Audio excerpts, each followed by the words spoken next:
तो प्यारे बच्चों, कैसे हैं आप लोग। आशा करता हूं कि आप लोग बहुत अच्छे होंगे। आज मैं आप सभी को इंग्लिश ग्रामर पढ़ाने के लिए जा रहा हूं। प्यारे बच्चों, इंग्लिश ग्रामर में मैंने टेंस प्रारंभ कर दिया था। टेंस का मैंने 2 लेक्चर लिया था। प्रथम लेक्चर में मैंने टेंस के बारे में बताया था और दूसरा लेक्चर में मैंने सिंपल प्रेजेंट टेंस के बारे में बताया था। प्यारे बच्चों, जैसे ही मैंने सिंपल प्रेजेंट टेंस के बारे में बताया, फिर उसके बाद मैं चेन्नई में चला गया था, जिस कारण लगभग 1.5 मंथ तक कोई भी ग्रामर का वीडियो अपलोड नहीं हुआ है। तो जिसके कारण बहुत सारे बच्चे हो सकते हैं कि भूल गए होंगे और जो नए बच्चे हैं उन्हें काफ़ी ज़्यादा दिक्कत होगी। इसलिए प्यारे बच्चों, आज हम सिंपल प्रेजेंट टेंस का एक्सरसाइज करेंगे। लेकिन एक्सरसाइज हम जो करेंगे उससे पहले टेंस के बारे में मैं आपको थोड़ा बहुत मैं बता देता हूँ, ताकि यदि कोई बच्चे भूल भी गए हैं तो उन्हें कोई दिक्कत नहीं हो। ठीक है, तो प्यारे बच्चों, मैंने टेंस के बारे में आपको बताया था कि टेंस हम लोग किसे कहते हैं। तो प्यारे बच्चों, मैंने बताया था कि समय चक्र में क्रिया के बदलते रूप को हम लोग टेंस बोलते हैं। क्या बोलते हैं? समय चक्र में क्रिया के बदलते रूप को टेंस बोलते हैं। ठीक है प्यारे बच्चों, मैंने टेंस का प्रकार भी मैंने बताया था, यानी भेद भी बताया था। कितना भेद बताया था प्यारे बच्चों? मैंने 3 बताया था। सर्वप्रथम एक मेरा हो गया पास्ट टेंस। ठीक है, दूसरा प्यारे बच्चों मेरा हो गया प्रेजेंट टेंस और मेरा तीसरा मेरा हो गया फ्यूचर टेंस। ठीक है प्यारे बच्चों, नया पेड है तो मेरा राइटिंग थोड़ा सा नहीं है ना बैठ रहा है, लिखने में थोड़ा सा दिक्कत हो रहा है, तो आप थोड़ा सा कॉम्प्रोमाइज कर लीजिएगा। ठीक है प्यारे बच्चों, देखिए टेंस के अंतर्गत आपका 3 भेद हो गया, पास्ट टेंस, प्रेजेंट टेंस और फ्यूचर टेंस। और इनमें से मैंने जो प्रेजेंट टेंस है, ठीक है, ये जो प्रेजेंट टेंस है, मैंने प्रेजेंट टेंस प्रारंभ कर दिया था। और प्रेजेंट टेंस के भी अंतर्गत मैंने सभी का 4 भेद मैंने बता दिया था, यानी कि तीनों पास्ट में, प्रेजेंट में, फ्यूचर में मैंने बताया था कि 4 भेद है। ठीक है, जैसे simple present, present continuous, present perfect और प्रेजेंट परफेक्ट कॉन्टिन्यूअस। ठीक है प्यारे बच्चों, जो प्रेजेंट टेंस है इसके अंतर्गत जो पहला जो इसका भेद है, यानी कि सिंपल। ठीक है, सिंपल प्रेजेंट टेंस। ठीक है, तो प्यारे बच्चों, मैंने सिंपल प्रेजेंट टेंस प्रारंभ कर दिया था। ये सिंपल प्रेजेंट टेंस मैंने पहला भाग मैंने प्रारंभ कर दिया था। और प्यारे बच्चों, जो हमारा सिंपल प्रेजेंट टेंस है, इसका जो वाक्य है, जैसे एफर्मेटिव हो गया, नेगेटिव हो गया, इंट्रोगेटिव हो गया और WH हो गया, मैं सभी का रचना भी आप सभी को बता दिया था। इसलिए प्यारे बच्चों, आज ये जो हमारा सिंपल प्रेजेंट टेंस है, इसी का हम लोग एक्सरसाइज करेंगे। ठीक है, तो प्यारे बच्चों, थोड़ा बहुत हम इसको मिटा देते हैं और मिटाने के बाद डायरेक्टली हम लोग बोर्ड साफ करके, ठीक है, प्रैक्टिस करेंगे। ठीक है,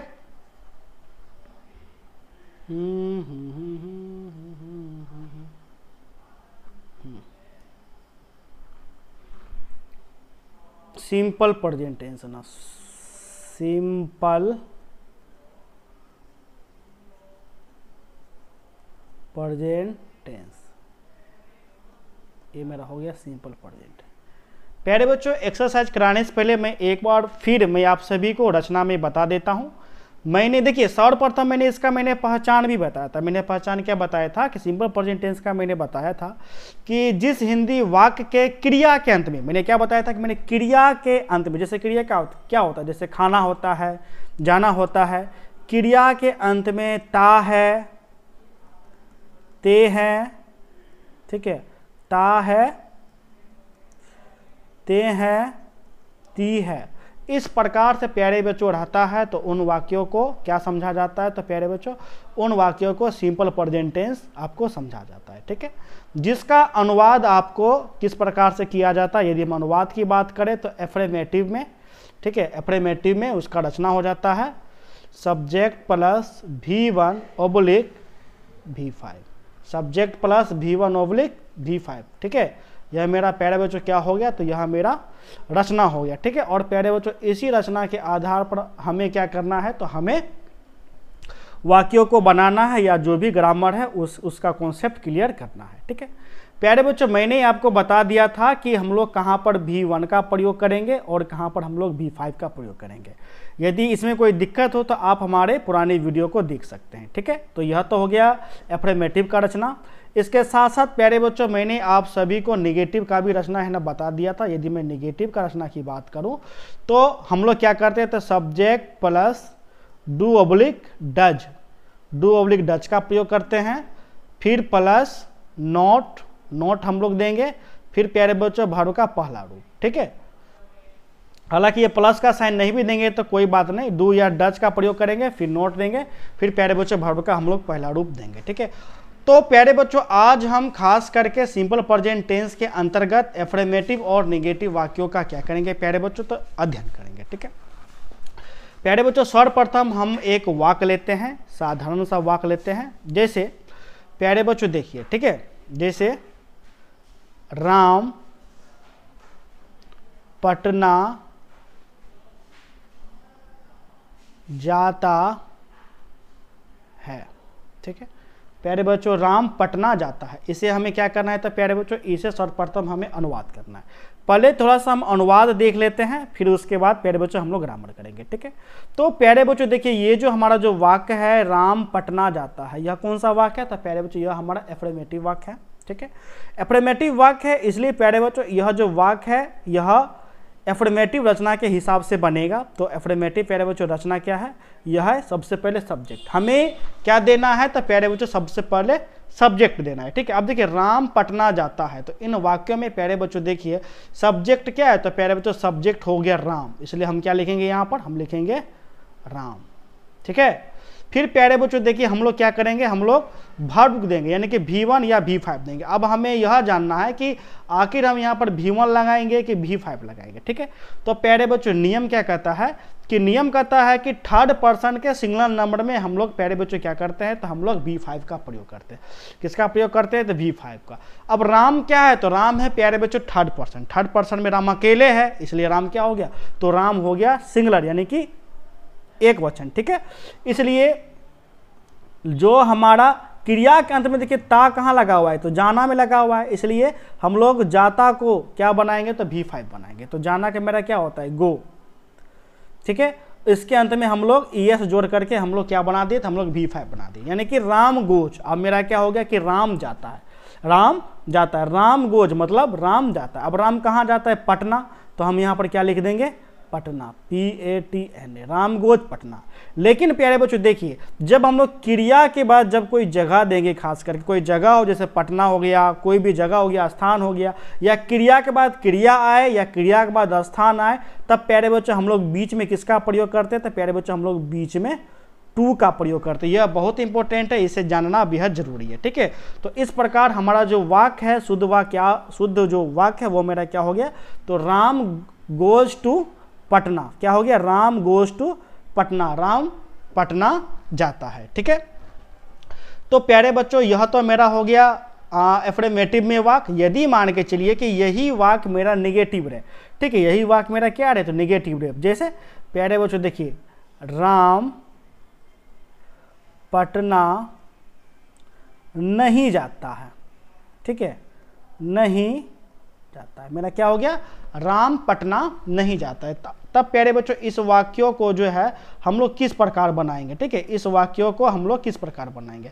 देखिए राम पटना नहीं जाता है, मेरा बीच में क्या लगा हुआ है, तो प्यारे बच्चों मेरा जो बीच में नहीं लगा हुआ है। अब जैसे ही नहीं लग गया तो यह मेरा कौन सा वाक्य बन गया, तो प्यारे बच्चों यह जो वाक्य मेरा बन गया नेगेटिव वाक्य बन गया। ठीक है, इसलिए नेगेटिव वाक्यों का जो हम लोग अनुवाद करेंगे वो इस अनुवाद के आधार पर हम लोग करेंगे। ठीक है, तो यह अनुवाद मेरा कहता है, इसका रचना कहता है कि पहले सब्जेक्ट देना है, फिर डू या डज का प्रयोग करना है, फिर नोट का प्रयोग करना है, फिर हम लोग V1 लगाएंगे। ठीक है, तो प्यारे बच्चों इस वाक्य में देखिएगा कि सब्जेक्ट मेरा क्या है, तो राम है, तो हम लोग क्या लिखेंगे, इस रचना के हिसाब से हम सर्वप्रथम पहले हम यहाँ राम देंगे। ठीक है, फिर क्या बोला कि डू या डज का प्रयोग करें। प्यारे बच्चों मैंने बताया था कि हम कहाँ पर डू का प्रयोग करेंगे, कहाँ पर हम लोग डज का प्रयोग करेंगे। ठीक है, यानी कि थर्ड पर्सन के सिंगुलर नंबर में प्यारे बच्चों हम लोग डज का प्रयोग करेंगे, बाकी जगह हम लोग डू का प्रयोग करेंगे। तो राम मेरा क्या है, तो राम मेरा थर्ड पर्सन है, थर्ड पर्सन के सिंगुलर नंबर है, इसलिए प्यारे बच्चों हम लोग यहाँ पर क्या लगाएंगे, तो डज लगाएंगे। ठीक है, यानी कि राम डज नहीं है तो नोट हम यहाँ जोड़ देंगे, राम डज नोट, फिर क्या करेंगे, V1 देंगे, यानी कि वर्ब कौन सा है, तो यहाँ पर जाना सबसे अंत में ताज इसमें लगा हुआ है, तो जाना का क्या होता है, तो गो। ठीक है, तो राम डज नॉट गो, यानी कि राम नहीं जाता है, कहाँ नहीं जाता है, तो पटना। तो फिर हम यहाँ करेंगे तो क्या लगाएंगे, टू पटना। ठीक है। अब टू क्यों लगाएं, क्योंकि क्रिया के बाद मेरा यहाँ क्या है तो जगह, इसलिए हम लोग बीच में प्रयोग करें, ठीक है। तो इसका ट्रांसलेट प्यारे बच्चों क्या हो जाएगा कि Ram does not go to Patna. अब देखिए यहाँ मेरा क्या है, यहाँ मेरा गो है, जबकि मैंने यहाँ क्या लगाया तो गोज लगाया। क्यों, क्योंकि प्यारे बच्चों ये जो हमारा वाक्य है राम पटना नहीं, राम पटना जाता है, ये मेरा एफर्मेटिव वाक्य है। और एफर्मेटिव वाक्य कहता है, क्या कहता है कि थर्ड पर्सन यदि थर्ड पर्सन रहे और थर्ड पर्सन के सिंगुलर नंबर रहे, फिर हम लोग V5 का प्रयोग करेंगे, इसलिए हम लोग गो से गोज बना दिए। जबकि यदि नहीं लगा रहे, यानी कि वाक्य मेरा नेगेटिव रहे, नकारात्मक रहे, तो थर्ड पर्सन का सिंगुलर नंबर ही क्यों नहीं हो, हम लोग वर्ब का जो है पहला रूप ही प्रयोग करेंगे। इसलिए हम यहाँ पर क्या लगाए तो प्यारे बच्चों, इसलिए हम यहाँ पर गो लगाए, ठीक है। तो यह तो प्यारे बच्चों हमारा पहला अनुवाद है ना हो गया, ठीक है। अब हम प्यारे बच्चों दूसरे अनुवाद पर है ना आते हैं, ठीक है प्यारे बच्चों। दूसरे थोड़ा सा व्हाइट बोर्ड साफ कर देते हैं, फिर प्यारे बच्चों हम लोग दूसरे अनुवाद पर आते हैं, ठीक है। अब प्यारे बच्चों देखिए वाक्य है तुम्हारा भाई, ठीक है।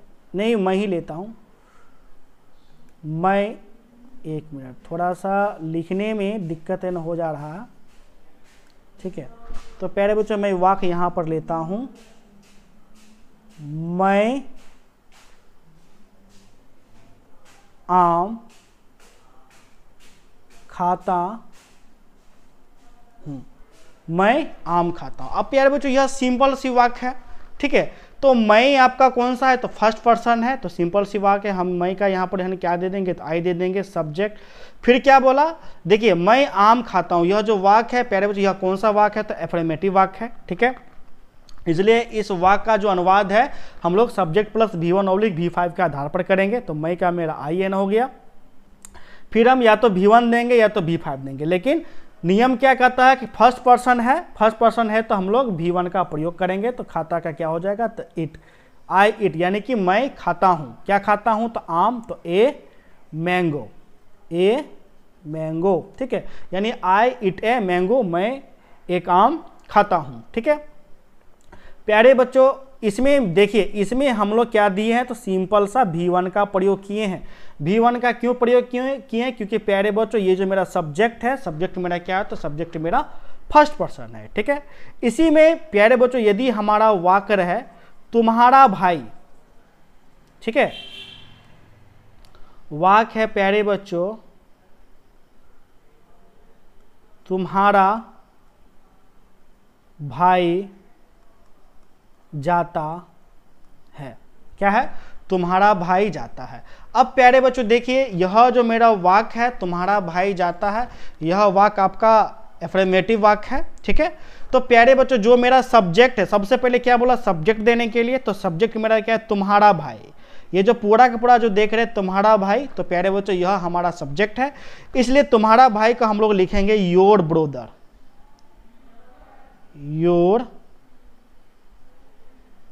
ब्रोदर, ठीक है। अब प्यारे बच्चों देखिए यह जिक्र कर रहे हैं, हम तुमसे जिक्र कर रहे हैं कि तुम्हारा भाई, इसलिए योर ब्रोदर क्या है तो थर्ड पर्सन है, क्या है थर्ड पर्सन है, इसलिए हम लोग यहाँ पर क्या करेंगे तो प्यारे बच्चों V5 का प्रयोग करेंगे, ठीक है। तो जाना का मेरा क्या होता है गो, तो गो से मेरा क्या बन जाएगा तो गोज, ठीक है। योर ब्रोदर गोज, यानी कि तुम्हारा भाई जाता है, क्या हो जाएगा प्यारे बच्चों तुम्हारा भाई जाता है। अब कहाँ जाता है, जैसे पटना जाता है तो टू पटना, मुंबई जाता है तो मुंबई, ठीक है। इस प्रकार से प्यारे बच्चों आपका जो वाक्य है वो वाक्य आपका बन जाएगा, ठीक है। इसी में प्यारे बच्चों देखिए हम अब थोड़ा सा कुछ फिल इन दी ब्लैंक्स है ना करवा देते हैं और आपको फील करना है कि आखिर मेरा क्या हो जाएगा, ठीक है। इसमें देखिए इसमें वाक्य है, थोड़ा सा हम सेंटेंस है ना दे देते हैं, जैसे your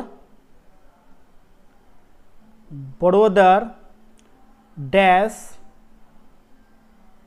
note go to Patna, your brother dash not go to Patna. अब प्यारे बच्चों ऑप्शन में आपको दिया जाएगा डू, डज, ठीक है, डू, डज, इज। अब प्यारे बच्चों बताए तीनों में से आपको क्या आएगा, इस फिल इन दी ब्लैंक में से तीनों में से क्या होगा, ठीक है। तो प्यारे बच्चों देखिए योर ब्रोदर जो है वो कौन सा पर्सन है, थर्ड पर्सन है, ठीक है। देखिए यदि ब्रोदर नहीं होता तो योर आपका सेकेंड पर्सन हो जाता, ठीक है, लेकिन ब्रोदर जुड़ा हुआ है, हम जिक्र कर रहे हैं, हम बोल रहे हैं कि तुम्हारा भाई, ठीक है। उसके बाद डैश है, फिर यहाँ पर मेरा क्या है, तो प्यारे बच्चों देखिए V1 है। जैसे V1 मेरा वर्ब आ गया तो मेरा इज मेरा कभी जिंदगी में होगा नहीं हो गया। अब बच गया, या तो हम डू का प्रयोग करेंगे या तो हम डच का प्रयोग करेंगे।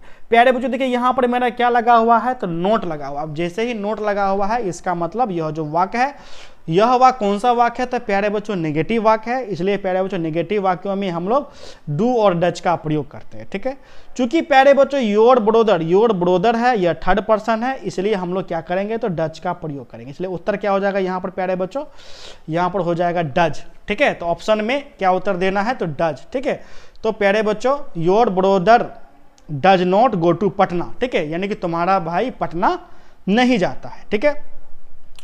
इसी तरह प्यारे बच्चों हम लोग नेक्स्ट और एग्जाम्पल करते हैं, ठीक है। नया नया बोर्ड है तो प्यारे बच्चों थोड़ा सा लिखने में आज नहीं है ना बन रहा है, बहुत 2 घंटे से इसे ट्राई कर रहे हैं, ठीक है। समय हो गया तो इसलिए सोचे कि थोड़ा सा क्लास करा दे, नहीं तो आप लोगों को लगेगा कि सर आज भी क्लास नहीं करवाएं, ठीक है। अब प्यारे बच्चों नेक्स्ट आपका सेंटेंस है, जैसे देखिए, ठीक है, जैसे तुम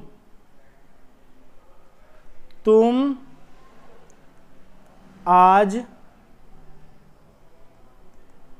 पढ़ते हो, ठीक है, तुम आज पढ़ते हो। उसके बाद इसी में एक और वाक्य है,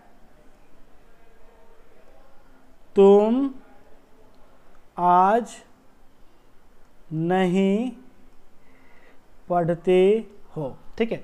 यानी कि 2 वाक्य है, पहला वाक्य है तुम आज पढ़ते हो और दूसरा वाक्य है तुम आज नहीं पढ़ते हो। तो प्यारे बच्चों तुम आज पढ़ते हो यह मेरा कौन सा वाक्य है, एफर्मेटिव वाक्य है, इसलिए इस वाक्य का जो ट्रांसलेट है वो इस आधार पर होगा, इस रचना के आधार पर होगा। तो सर्वप्रथम हम क्या देंगे, सब्जेक्ट देंगे, तो तुम का मेरा क्या हो जाएगा, तो प्यारे बच्चों हो जाएगा यू, ठीक है। फिर हम क्या करेंगे, V1 लगाएंगे या V5 लगाएंगे, किसके आधार पर, तो सब्जेक्ट के आधार पर। सब्जेक्ट मेरा सेकेंड पर्सन है तो इसलिए प्यारे बच्चों सेकेंड पर्सन है, इसलिए हम लोग V1 लगाएंगे। तो क्या हो जाएगा, पढ़ना का रीड हो जाएगा, तो यू रीड टुडे, आज का मेरा क्या हो जाएगा, टुडे, यू रीड टुडे, यानी कि तुम आज पढ़ते हो, ठीक है। इसी में प्यारे बच्चों देखिए तुम आज नहीं पढ़ते हो, तो यह जो वाक्य है, यह वाक्य हमारा कौन सा वाक्य हो गया, नेगेटिव वाक्य हो गया। इसलिए प्यारे बच्चों इस नेगेटिव वाक्य आपका इस रचना के आधार पर बनेगा, यानी कि पहले हम सब्जेक्ट देंगे, फिर डू और डच का प्रयोग करेंगे, फिर नोट देंगे, फिर V1 देंगे, ठीक है। तो तुम का प्यारे बच्चों क्या हो जाएगा, तो यू है ना हो जाएगा तुम का, ठीक है।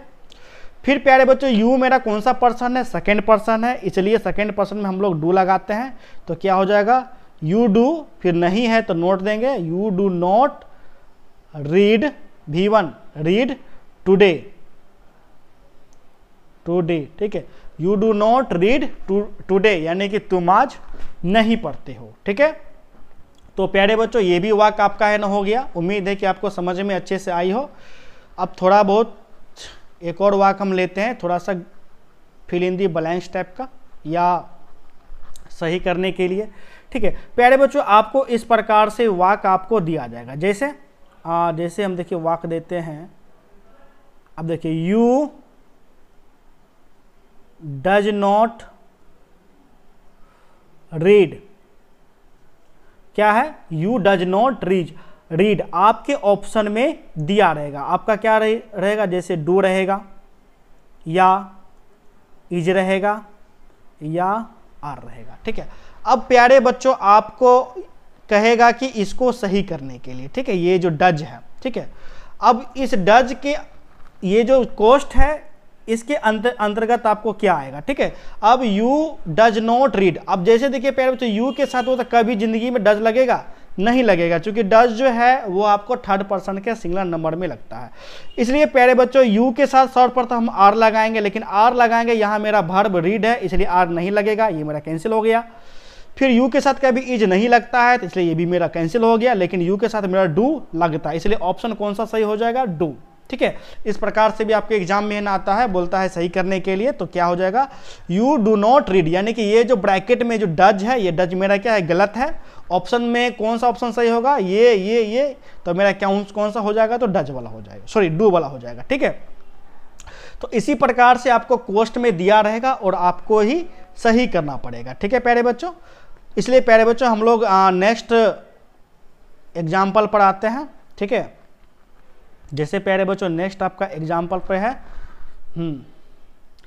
जैसे राम डैश